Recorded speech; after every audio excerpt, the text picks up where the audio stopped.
What's going on, everybody? It's your boy C-Zar, and we are talking about TBB, the Bitcoin bull, today on this, the 6th day of August. Here we are sitting at 1.6 cents with roughly 9 hours, 26 minutes left in the day.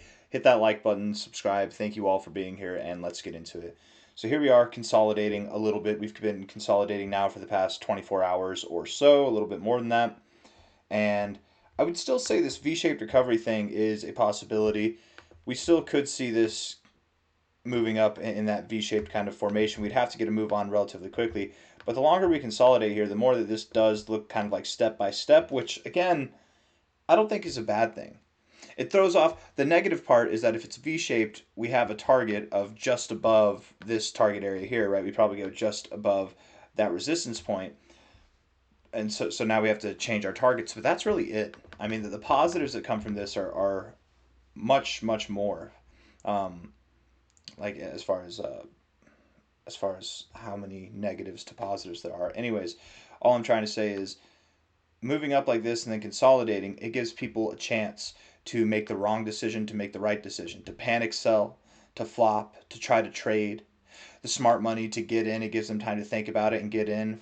Maybe they're like me and they're waiting for the bank to clear their check and get their money into crypto. Um, so to speak. Maybe that or various other things could be the exchanges, whatever. But it gives you time. It gives you time to properly form a plan or panic sell into the strong hands, whatever the case may be. And if we do drop, again, I don't think that would be terrible. I think finding support at prior levels of support, finding support at prior resistance, giving an opportunity for the weak hands to shake out and the strong hands to step in, that's not a problem. Higher lows are not a problem, right? So the more that we consolidate, the better I think that we are for whenever this breakout does inevitably happen. How is it going to look on the way up there? Again, that's the only negative part about this potentially not being a V-shaped recovery is we don't know. If it's V-shaped, this is how we're going to look on our way up there. And we probably see some volatility to the downside.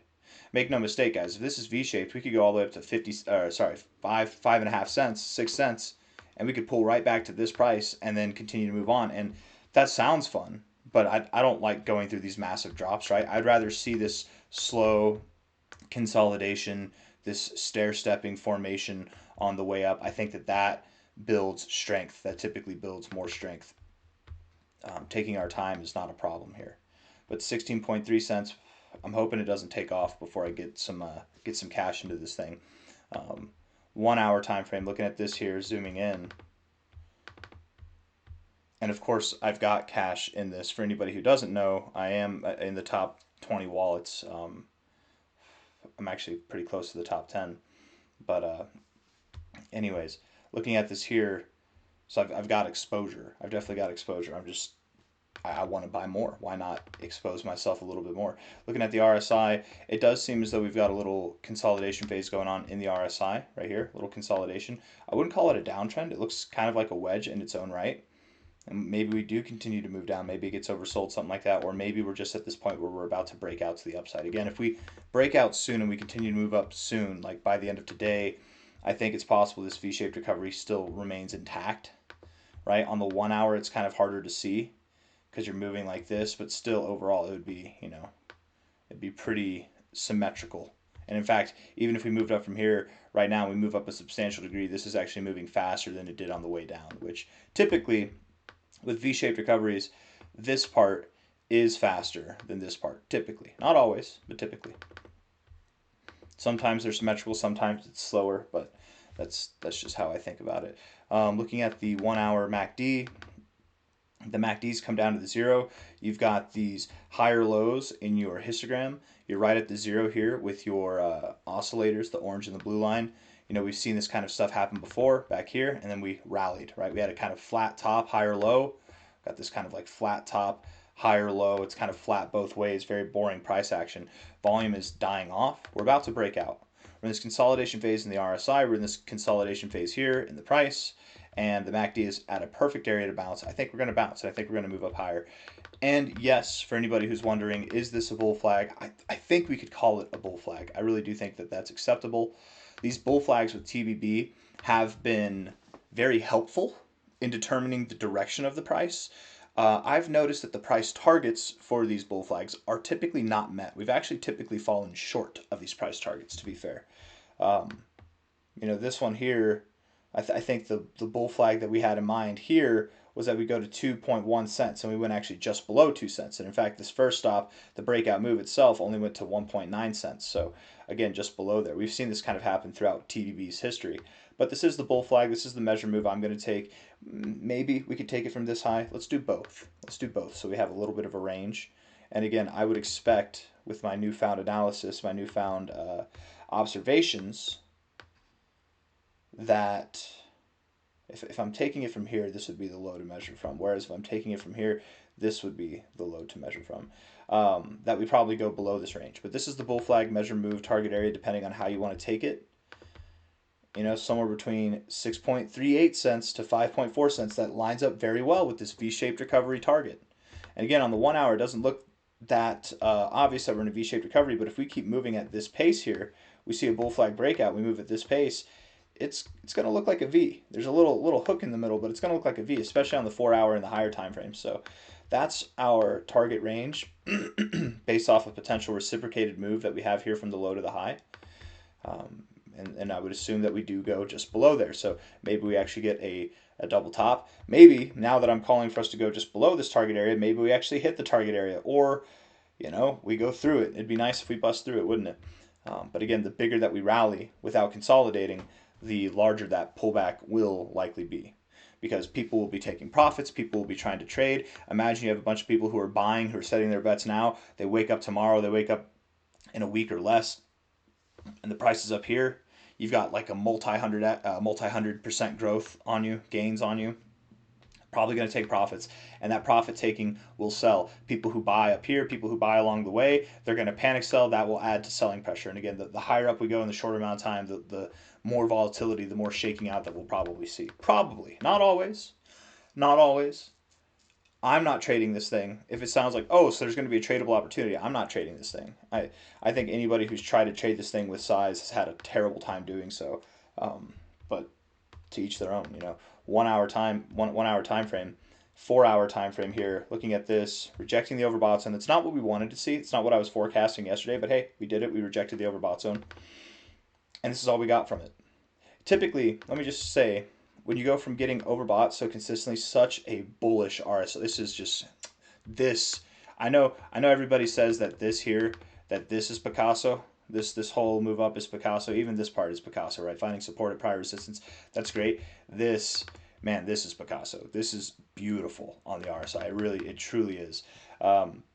Whenever you see this kind of stuff, this bullish behavior, and then the tide turns and you start shifting to this bearish behavior, this Picasso of bearishness, and then you see this rejection here, that's typically very catastrophic for price. It typically is.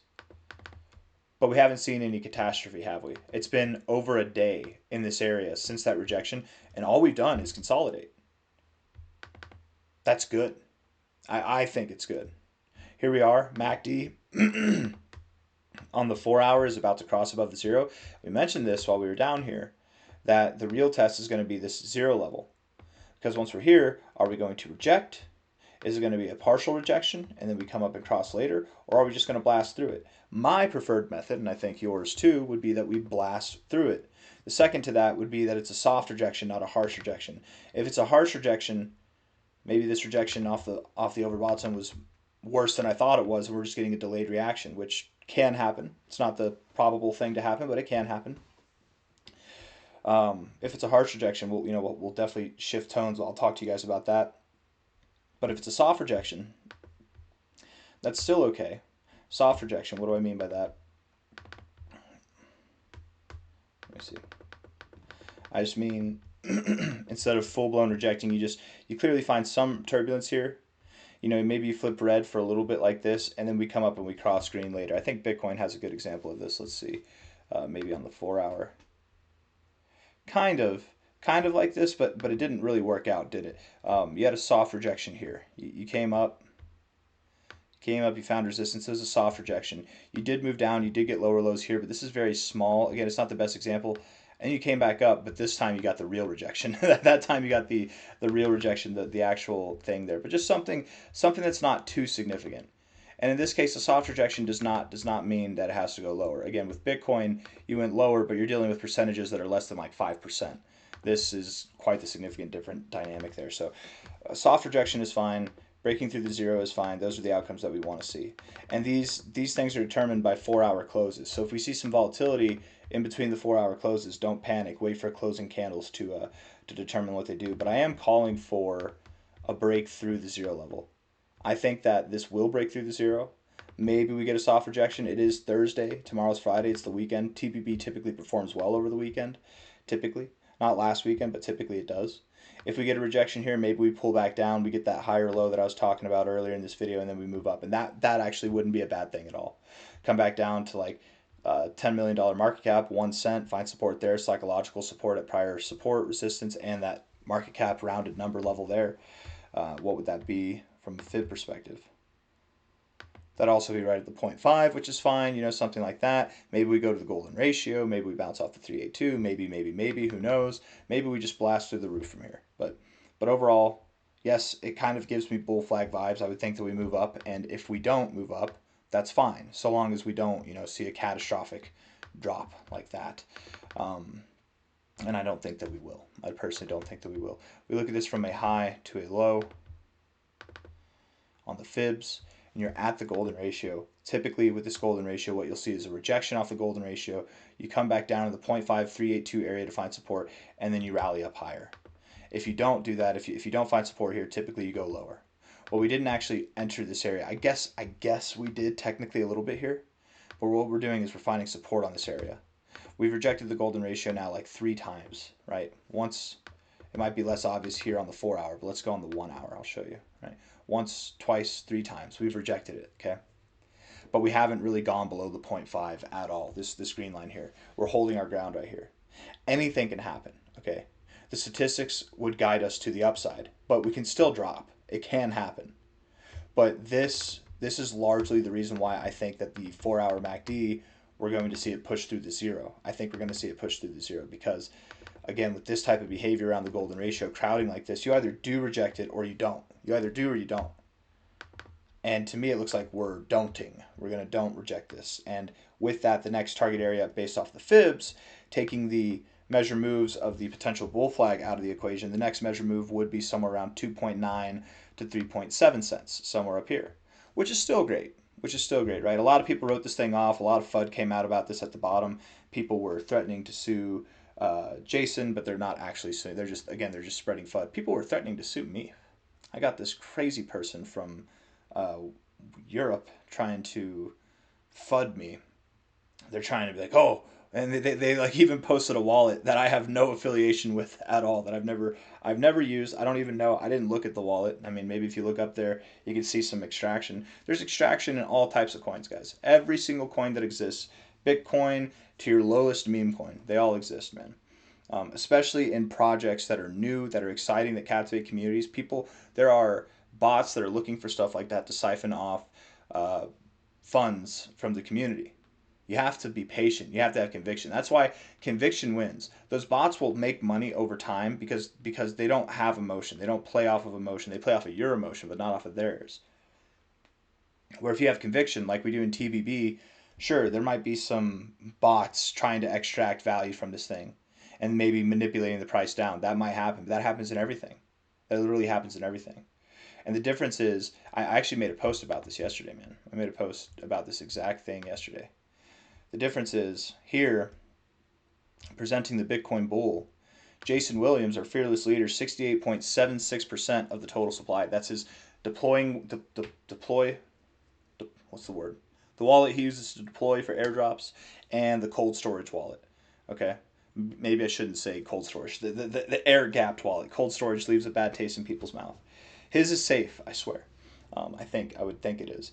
You never know, right? 68.76% of the total supply.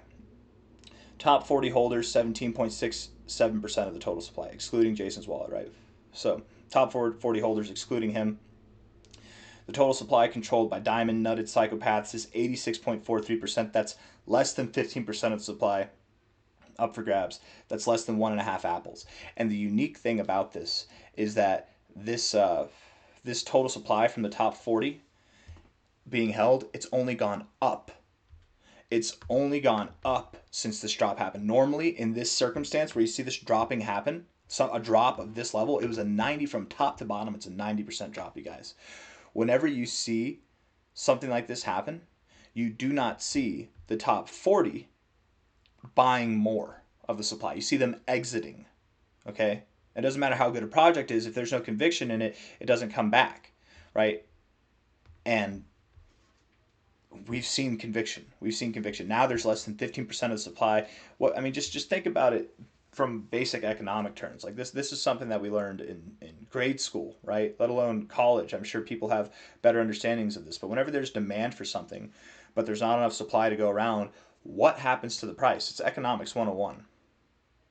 You thought that this would shake out the top holders. It didn't. There were some top holders that got shaken out. Absolutely, they sold the lows. They sold on these prices here. They sold a little bit higher than where we are now.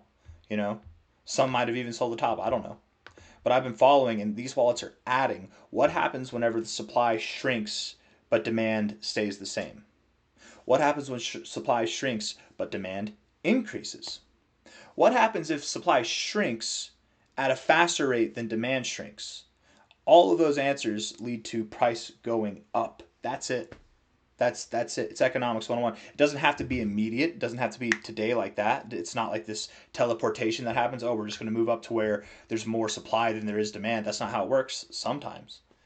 But, and again, it's more of just kind of like a fundamental principle, supply and demand. But we've got the supply.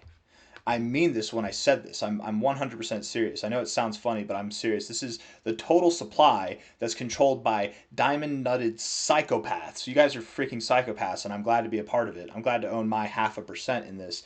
86.43%. If this coin doesn't see new all-time highs, I don't know what more a meme coin could do. I at that point I believe they're all manipulated. The only way to get to pass $100 million or beyond is if you've got some type of inner workings with CZ, with the crypto mafia, with whoever, the people who they got to be plugged in, they got to have they got to be paid off for a coin to enter a certain degree. I don't believe in that though. I believe that the market wins. I believe that the market decides. I believe we're in a free economy whenever it comes to crypto, for the most part. Not in all aspects, but for the most part.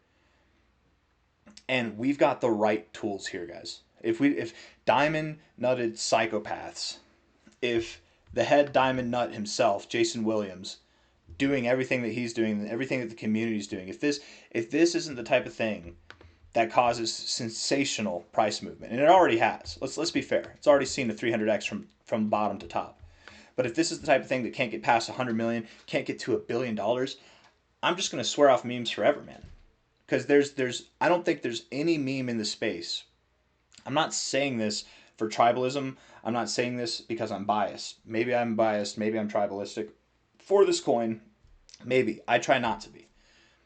But I'm saying this because I genuinely believe it to be true. I don't think there's any coin that has a better chance to see exceptional growth in the meme coin world than this coin, man. If it's not this one, then they're all frauds. They're all scripted. You know what I mean? Like this thing's got such tremendous potential. It really does. And from a high to a low, again, based off the fibs, the next target would be 2.9 to 3.7 cents, which is phenomenal. Based off the measure moves of the bull flag, it's right here. We typically fall short of the bull flag, so maybe this is X marks the spot, maybe. Or maybe, just maybe, we see some crazy growth. The supply shock really hits the markets, the demand shock hits the markets, and we just rally all the way up to 92 million to 200 to $210 million, somewhere in there. Maybe higher. Again, the higher we grow in the shorter amount of time, the more intense the volatility to the downside will be. But that doesn't mean we can't grow afterwards. I don't know how it's all going to work out. I don't know how long it's going to take, but those are the targets. Those are the areas ahead to map out. If we find support, if we move down, I would say I just don't want us to see multiple days in a row that close below 1 cent. That's all. That's all I have to say to the downside. I don't think that we'll get there. Anyways, That's it. That's everything. You know, there's one thing that I meant to say a few days ago, and I totally forgot about it because there's so many other exciting things going on. But on this 8 hour time frame, we had a reversal signal come in. We had a reversal signal, a very powerful reversal signal that I typically identify anytime I see it. But it's on the 8 hour time frame, so it's not as common. You had a very massive body down, very massive body down here. Then you had a doji candle at the bottom. Then we had a very nice body to the upside. That's a reversal signal. It doesn't have to be bullish engulfing. If it is, it's more bullish, of course. But this, when you get a solid body down, then you get your doji at the bottom, and then you get a solid body up. It doesn't have to go above that. You just get a solid, pretty solid body, right, like that. I mean, that was a 27% move. It seems small, but it's a pretty solid move. That's a reversal signal. It's if you look it up in the pattern world for candlesticks, you look up abandoned baby candlestick pattern. It's kind of like that. We don't get abandoned babies in crypto because it's 24/7. There's no room for gaps. It's not that gaps don't happen, but it really doesn't happen. But it's kind of, I don't know what to call it. It can be called something else, but it's like an abandoned baby. If you want to use a chart pattern for reference, abandoned baby pattern. Um, but it's something different because abandoned babies typically have gaps. Not typically, they're required to have gaps. That's why it's abandoned, because it's like gapped. Anyways, um, this could be, I don't know, I don't know what to call it. The nipple twist, because it looks like a little nipple and you twist it. I don't know. Nipple twist pattern. We're going to call it that. Hit that like button, twist some nipples. I'll see you guys on the next one. Thank you all for being here. Bye bye.